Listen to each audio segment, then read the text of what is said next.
Now, I was going to start off by saying this is my most controversial video yet, but that is the whole point of creating this video, is because I automatically think it's controversial, and that is the world that we live in at the moment, because we are so scared of saying the wrong thing. We feel like we're walking around on eggshells because if we say something just a little bit wrong, we're going to get judged for it, we're going to get commented about it, we're going to have all these people firing their protective opinions towards us, when in actual fact we never meant anything wrong. We're just showing a general curiosity to learn something new. You know, let's take veganism or spirituality, for example. You know, these are things that people might want to try, but we're scared to try them because of the cult-like following they have, because of the extremists. And so we're scared to, you know, ask them questions, to start talking to them, to start trying to experience these things ourselves, because we're scared of being judged, we're scared of, you know, just what it might come from that. And that's just the world we live in at the moment. You know, it's so sensitive. We feel like we're walking around on eggshells. So I wanted to just talk for a couple of minutes about this problem and how we can potentially get around it. Have you ever felt curious about trying something new, like going vegan, exploring meditation, or even just starting yoga, but then backed off because, well, some people just make it weird? You're not alone. A lot of us are afraid to try new things, not because the thing itself is scary, but because of some people turn it into a whole identity, a loud, sometimes judgmental identity. Like that one person who went vegan and now posts daily rants about how anyone who eats cheese is morally bankrupt, or the spiritual influencer who says you're low vibe because you don't wake up at 4 a.m. to drink moon water and speak to your crystals. Suddenly, the idea of exploring veganism or spirituality doesn't feel like an invitation. It feels like a cult you didn't sign up for, and that is the problem.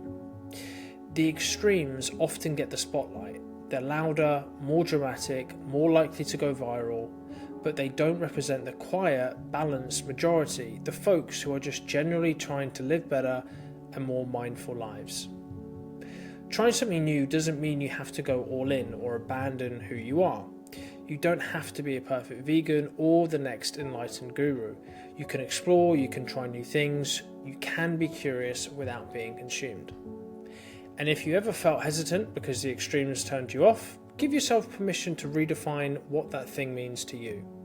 Veganism doesn't have to be militant. Spirituality doesn't have to be performative. And wellness doesn't have to be a competition.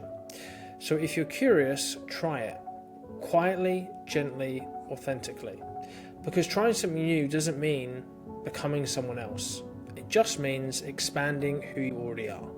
So to finish on some actual real life examples, here are some gentle, low pressure ways to try new things, especially if you're someone who's cautious, sensitive to judgment, or just overwhelmed by the all or nothing energy that often surrounds lifestyle changes.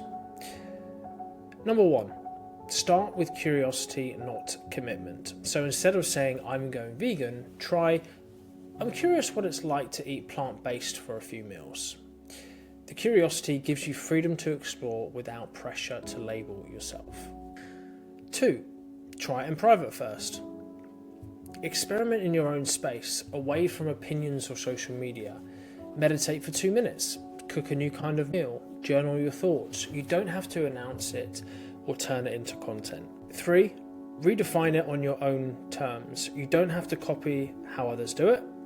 Spirituality doesn't have to look like sage and mantras. Health doesn't have to look like boot camps and green juice.